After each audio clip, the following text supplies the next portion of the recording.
வணக்கம் Subiksha TV channel நேர்களே, நான் உங்கள் அன்பான சயின்டிபிக் வேதிக் அஸ்ட்ராலஜர் அஸ்ட்ரோ ரஞ்சித் பேசுகிறேன்.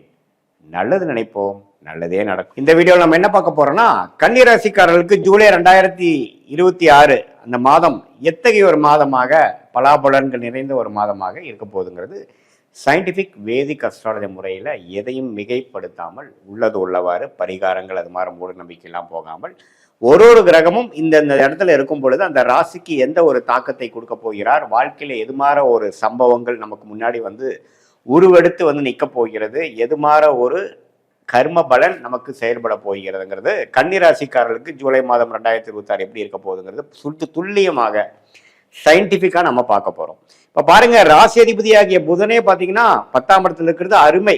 கன்னி ராசிக்காரங்க நிறைய உத்வேகமா செயல்பட்டு இந்த மாதத்துல நிறைய விஷயங்களை அவங்களுக்கு சாதகமா செஞ்சுப்பாங்க அப்படிங்கிறதுல எந்த மாற்றமும் இல்லை. குரு 11ஆம் இடத்துல இருக்கிறாருங்கிறது மறந்துடக்கூடாது. உச்ச குருவாக இருந்து 11ஆம் இடங்கிற லாபஸ்தானத்தில் இருக்கும் பொழுது லாபங்கள் எடுக்கக்கூடிய படலம் வந்துருச்சு. இதுவரைக்கும் எவ்வளவு முதலீடுகள் செய்து எவ்வளவு முயற்சிகள் செய்த மாணவர்களாக இருந்தாலும் சரி, முதலீடு செய்த தொழிலதிபர்களாக இருந்தாலும் சரி, அதிகமான வேலை இன்புட்ஸ் நிறைய ஹார்ட் ஒர்க் பண்ண வேலையில் இருக்கிற உத்தியோகஸ்தராக இருந்தாலும் சரி, அதோட ரிவார்ட்ஸ், அதோட அனுபவங்கள், அதோட பெனிஃபிட்ஸை அனுபவிக்கக்கூடிய ஒரு படலத்தில் இந்த ஜூலை மாதம் ஒரு அடிப்படையான ஒரு மாதமாக இருக்கிறதுங்கிறது நீங்கள் தெரிஞ்சுக்கணும். அதே சமயத்தில் செவ்வாய் 9ஆம் இடத்திலிருந்து 3ஆம் இடத்தை பார்க்குறார், தவறு இல்லை. 8க்கு தள்ளி இருக்கிறதுனால 8ஆம் இடத்து வேலை செய்யாமல் 3ஆம் இடத்து வேலை தான் செய்ய போகுது. அதுவும் நல்லது. ராஜோகாதிபதியாகிய சுக்கிரனும் பார்த்தீங்கன்னா 11ஆம் இடத்துல இருக்க போறாரு, அப்புறம் 12ஆம் இடத்துக்கு வரப்போறாரு. இது எல்லாமே நல்லது. சனியே 7ஆம் இடத்துல இருந்து குரு பார்வை பெறுவது நல்லது. ராகு 6ல் இருக்கிறது, கேது 12 இருக்கிறது, எல்லாமே ஓரளவுக்கு அருமையான ஒரு அமைப்பாக இருக்கிறது. ஸோ கன்னிராசிக்காரர்கள் போன ஒரு வருடமாக கஷ்டப்பட்ட ஒரு அமைப்புக்கு இந்த ஜூலை மாதம், அடுத்து வரக்கூடிய 6 மாதம், அடுத்து வரக்கூடிய ஒரு வருடத்துக்கு வரக்கூடிய லாபங்களும் செய்த முயற்சிக்கு அறுவடை செய்யக்கூடிய ஒரு ஆண்டாக வரக்கூடிய ஒரு தருணத்துல ஒரு டியூரேஷன்ல இந்த ஜூலை ஒரு அடிப்படை ஃபவுண்டேஷனை அமைச்சு கொடுக்கக்கூடிய ஒரு ஸ்டார்டிங் பாயிண்டாக இருக்கக்கூடிய ஒரு மாதமாக ஜூலை மாதம் நம்ம கண்டிப்பா எடுத்துக்கலாம். ராசி அதிபதி வக்ரமாக இருந்தாலும் 10ஆம் இடத்துல ஆட்சி பலத்தோட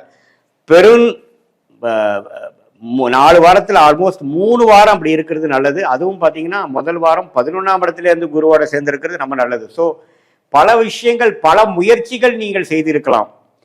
மார்ச், ஏப்ரல், மே, ஜூன் 2026 பல முயற்சிகள் செய்து கைக்கு வந்தது வாய்க்கு வரவில்லை அப்படிங்கிற மாதிரி அமைப்புகள் நிறைய போயிருக்கும். ஆனா இந்த மாதம் கைக்கு வந்துருச்சு சாமி அப்படிங்கிற மாதிரி ஒரு அமைப்பை கொடுக்கக்கூடியதாக இருக்கக்கூடிய கிரக அமைப்புகள் கன்னி ராசிக்காரர்களுக்கு வருகிறதுங்கிறதா நம்ம இந்த வீடியோல தெரிஞ்சுக்கிறோம். இது பொதுவான ஆண்டு கிரகம் என்று சொல்லப்படுகிற சனி, ராகு, கேது, குரு வைத்து சொல்லுவதும், மாதம் மாறக்கூடிய செவ்வாய், புதன், சுக்கிரன், சூரியனை வைத்து நாம ஒரு பொதுவான ஒரு அமைப்பாக கன்னிராசிக்கு சொல்றோம். ஆனா துல்லியமாக நம்ம பார்க்கணும்னா, நீங்க பிறந்த தேதி, பிறந்த நேரம், பிறந்த உரை வைத்து வரக்கூடிய உங்களுடைய திருக்கணித பஞ்சாங்கம் பிரகாரம் உங்க ஜாதகத்தை போட்டு நம்ம அப்பாயின்மெண்ட்ல நம்மளுடைய பாஸ்ட் லைஃப் உங்களுக்கு எப்படி இருந்ததுங்கிறத சிங்க் பண்ணி, அதே மாதிரி இப்போ இமீடியட் பாஸ்ட் எப்படி இருந்தது, இப்போ ப்ரெசென்ட் என்ன வாழ்க்கையில நடந்து கொண்டு இருக்கிறது, அடுத்து வரக்கூடிய ஷார்ட் டேர்ம் எப்படி இருக்கு, அடுத்து வரக்கூடிய லாங் டேர்ம் எப்படி இருக்குதுங்கிறதெல்லாம் சயின்டிபிக் வேதிக் அஸ்ட்ராலஜி முறையில நீங்க எந்த லக்னத்துல பிறந்தீங்க, ஒரு கிரகம் என்னென்ன டிகிரியில இருக்குதுங்கிறதை துல்லியமாக கணிச்சு, அந்த லக்னாதிபதி எப்படி இருக்கிறார், இப்ப நடக்கக்கூடிய தசைகள் அந்த லக்னத்துக்கு யோகரா இருக்காரா, எது மாதிரி ஆதிபத்தியத்தை கொடுக்கிற மாதிரி ஒரு அமைப்பா போயிட்டு இருக்கு, உங்களுடைய கன்னிராசியில பிறக்கக்கூடிய அந்த இருக்கக்கூடிய நீங்க அஸ்த நட்சத்திரமா அல்லது சித்திரை நட்சத்திரமா அல்லது உத்திர நட்சத்திரமா, எந்த நட்சத்திரத்துல பிறந்தீங்க,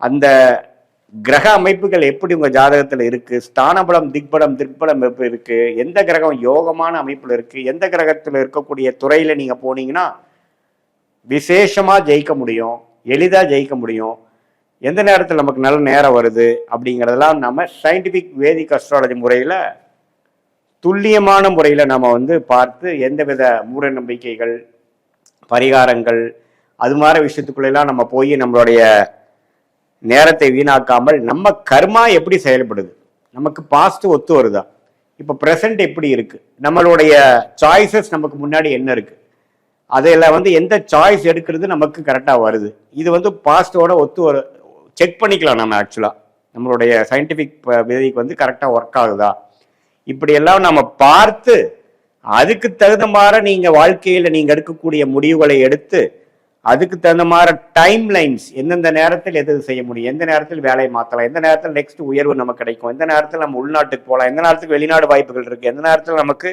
ஒரு உத்தியோக உயர்வு இருக்குது, எந்த புக்தி நமக்கு அடுத்த வர புக்தி நமக்கு யோகமாக இருக்கா, எது மாதிரி விஷயத்தில் நம்ம ஃபோக்கஸ் பண்ணோம்னா நமக்கு அந்த மாதிரி பெனிஃபிட் வருங்கிறத வயது வித்தியாசம் இல்லாமல் மாணவர்களாக இருந்தாலும் சரி, இளம் வயதினராக இருந்தாலும் சரி, இல்லத்தரசிகளாக இருந்தாலும் சரி, நடுத்தர வயதில் இருக்கக்கூடிய உத்தியோகஸ்தரோ அல்லது தொழிலதிபர்களோ பெரும் முதலீட்டாளர்களாக இருந்தாலும் சீனியர் சிட்டிசனாக இருந்தாலும் அவங்களோட வாழ்க்கையில் வரக்கூடிய அன்றாட வாழ்க்கையில் நடக்கக்கூடிய முடிவுகளை, முக்கியமான முடிவுகளை எந்த தருணத்தில் நம்ம எடுக்கலாம், அது வச்சு நம்மளுடைய வாழ்க்கையில் இன்னைக்கு செய்யக்கூடிய வேலைகளை அதுக்கு தகுந்த மாதிரி நம்ம அலைன் பண்ணிட்டோம்னா தேவையற்ற பண விரயங்கள், தேவையற்ற செயல் விரயங்கள், சமய விரயங்கள்லாம் தவிர்த்து நம்மளுடைய கர்மாவை நம்மளுடைய தெரிந்து கொண்டு அதுக்கு தகுந்த மாதிரி வாழ்க்கையில் நம்மளுடைய அன்றாட வாழ்க்கை, பர்சனல் லைஃபாக இருந்தாலும் சரி, ப்ரொஃபஷ்னல் லைஃபாக இருந்தாலும் சரி, அதுக்கு தகுந்த மாதிரி நம்ம அலைன் பண்ணிட்டு வாழ்க்கையில் திட்டமிட்டு நம்ம செயல்படும் பொழுது நிறையா நம்ம மிஸ்டேக்ஸ் பண்ணுறோம், தேவையற்ற விஷயங்களை பண்ணி மாட்டிக்கிறோம். ஒரு ஒரு தப்புக்கும் நம்ம என்ன பண்ண வேண்டியதாக இருக்குது, விலை கொடுக்க வேண்டியதாக இருக்குது. அது என்ன மாதிரி விலை? நான் டைம் வேஸ்ட்டு, 2 years வாழ்க்கையில் போயிடுச்சு சாமி, அல்லது இவ்வளோ பணம் நஷ்டம் ஆயிடுச்சு, இது தேவையற்ற மன உளைச்சல்லாம் போய் முடிஞ்சுது அப்படிங்கிற மாதிரி விஷயங்கள்லாம் நடக்குது இல்லைங்களா? அதெல்லாம் ஃப்யூச்சரில் நம்ம வந்து தவிர்த்து நம்மளுடைய கர்மா என்ன அப்படிங்கிறதை தெரிந்து அதுக்கு தகுந்த மாதிரி வாழ்க்கையில் நம்ம முடிவுகளை எடுத்து, அது படிப்பு விஷயமா இருந்தாலும் சரி, காதல் விஷயமா இருந்தாலும் சரி, திருமண விஷயமா இருந்தாலும் சரி, குழந்தை பேரு விஷயமா இருந்தாலும் சரி, எந்த துறையை தேர்ந்தெடுக்கிறதா இருந்தாலும் சரி, வெளிநாடு உள்நாடு எது மாதிரி விஷயத்தில் போகலாம், தொழிலில் போகலாமா, வேலையில் போகலாமா, எப்போ நம்ம ஆரம்பிக்கலாம், அது மாதிரி விஷயங்களாக இருந்தாலும் சரி, உடல்நல கோளாறுகள் எப்போ சரியாகும், எப்போ எது மாதிரி விஷயங்களை நம்ம கேர்ஃபுல்லாக இருக்கணும், எப்படி இருக்குது நம்மளுடைய குணச்சத்ரு பாவம் எப்படி இருக்குது, வம்பு வழக்குகள்லாம் எப்படி இருக்குது, அதையெல்லாம் எப்போ தீரும், நமக்கு பூர்வீக சொத்து வருமா, நம்மளுடைய பிராப்தங்கள் எப்படி இருக்குது, எந்த நேரத்தில் நம்ம வந்து டக்குன்னு நெக்ஸ்ட் லெவலுக்கு போவோம், எப்போ கடன்களை அடைப்போம் அப்படிங்கிற மாதிரி ஒரு ஒரு வயதினருக்கும் தகுந்த வாழ்க்கையில் இருக்கக்கூடிய சேலஞ்சஸ், முடிவெடுக்க முடியாத தருணங்கள், எந்தெந்த மாதிரி நேரத்தில் எது பண்ணுறது நல்லது, நம்மளுடைய தசா புக்தி அந்தர சூக்ஷ்மத்தை எப்படி பார்க்குறோம். தசைங்கிறது வருட கணக்கில், புக்திங்கிறது 3 வருடம் 2 வருடம் அப்படிங்கிற மாதிரி, புக்தி அந்தரங்கிறது 4 மாதம் 6 மாதங்கிற மாதிரி, சூக்ஷ்மங்கிறது வாரக்கணக்கில். ஸோ இதெல்லாம் பிரித்து பார்த்து ஒரு விஷயமும் உங்கள் ஜாதகத்தில் எப்படி இருக்குது, பாஸ்ட் வந்து மேட்ச் ஆகுதா அப்படிங்கிறதெல்லாம் தெரிந்து கொண்டு அதுக்கு தகுந்த மாதிரி வாழ்க்கை முடிவுகளை நீங்கள் எடுக்குமே ஆனால் கண்டிப்பாக சயின்டிஃபிக் வேதிக் அஸ்ட்ராலஜி முறையில் தீர்க்கமான சில முடிவுகள் கிளாரிட்டி மூலமாக எடுத்து அதுக்கு தகுந்த மாதிரி பலன்களை எளிதில் வாழ்க்கையில் பெற்று வாழ்க்கையில் வெற்றி பெற முடியும் என்று சொல்ல விரும்புகிறேன். மீண்டும் மற்றொரு காணொளியில் சந்திப்போம். நன்றி, வணக்கம்.